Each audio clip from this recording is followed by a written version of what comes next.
Que le Conseil des ministres s'est tenu ce mercredi au Palais de la République. Pour cette première réunion de l'année 2025, le gouvernement inaugure un nouveau format dans le compte-rendu.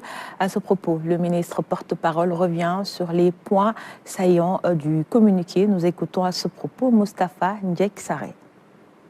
Mesdames et messieurs, bonsoir.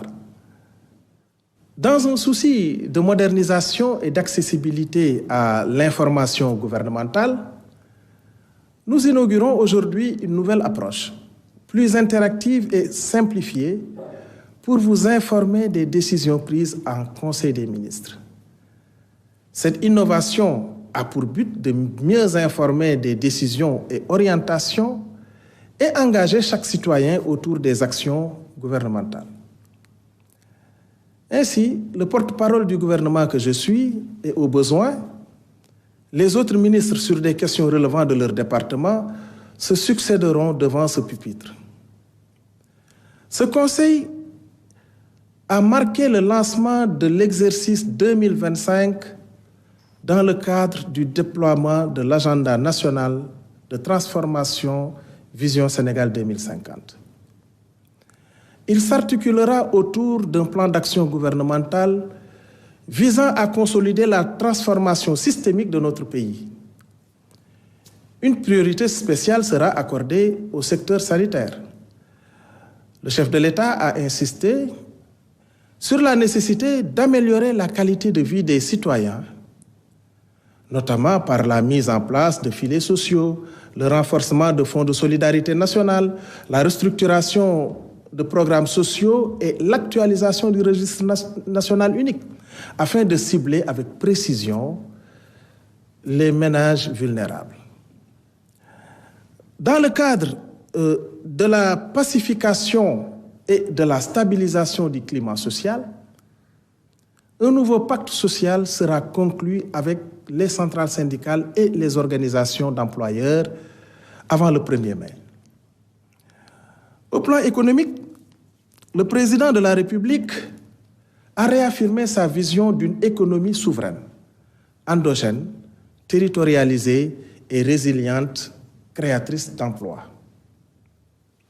Ainsi, une importance capitale est accordée à la finalisation du projet de loi sur la souveraineté économique destiné à protéger les secteurs stratégiques tels que le pétrole et le gaz et à renforcer les intérêts des entreprises nationales, particulièrement dans le secteur privé.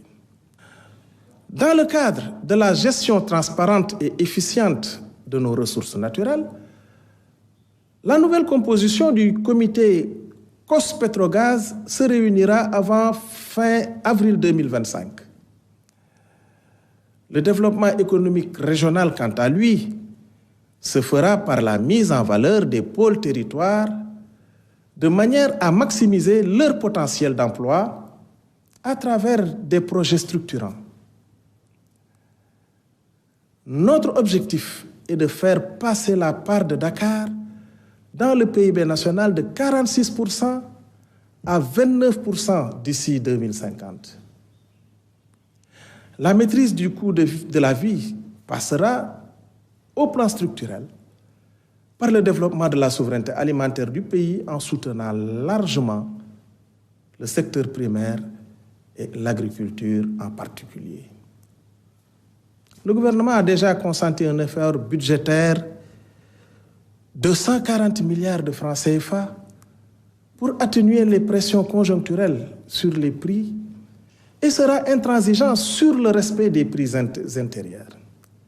Abordant les Jeux olympiques de la jeunesse Dakar 2026, le chef de l'État a exigé une supervision rigoureuse de l'avancement des projets afin de garantir leur livraison à temps. Soucieux d'une exécution efficace des politiques publiques, le Premier ministre a annoncé la mise en place d'un dispositif renforcé pour le pilotage, le suivi et l'évaluation des programmes et projets découlant des 26 objectifs stratégiques et des réformes du plan quinquennal 2025-2029. La rationalisation, la priorisation et l'efficience dans l'utilisation des ressources publiques restent un enjeu majeur pour le gouvernement. C'est pourquoi le Premier ministre a décidé que toutes les dépenses d'investissement seront validées à son niveau. Un tableau prévisionnel des opérations financières de l'État sera soumis par quinzaine. Au plan législatif, 2 projets de loi d'envergure ont été adoptés par le Conseil. D'abord, le projet de loi portant réglementation de la microfinance en application des directives de l'UEMOA. Ce texte consolide la gouvernance du système de microfinance, renforce la protection des épargnants, encourage l'inclusion financière, favorise la mobilisation de l'épargne nationale et intègre des innovations couvrant le champ de la finance islamique. Ensuite, le projet de loi portant réglementation bancaire qui internalise la loi uniforme relative à la réglementation bancaire dans les États membres de l'UEMOA. Il renforce la gouvernance globale du système bancaire, assure une meilleure cohérence de son cadre réglementaire et prévoit, au-delà de la supervision, la mise en place de dispositifs de résolution. Voilà, mesdames et messieurs, les principales mesures prises lors de ce Conseil des ministres. Je vous remercie de votre attention.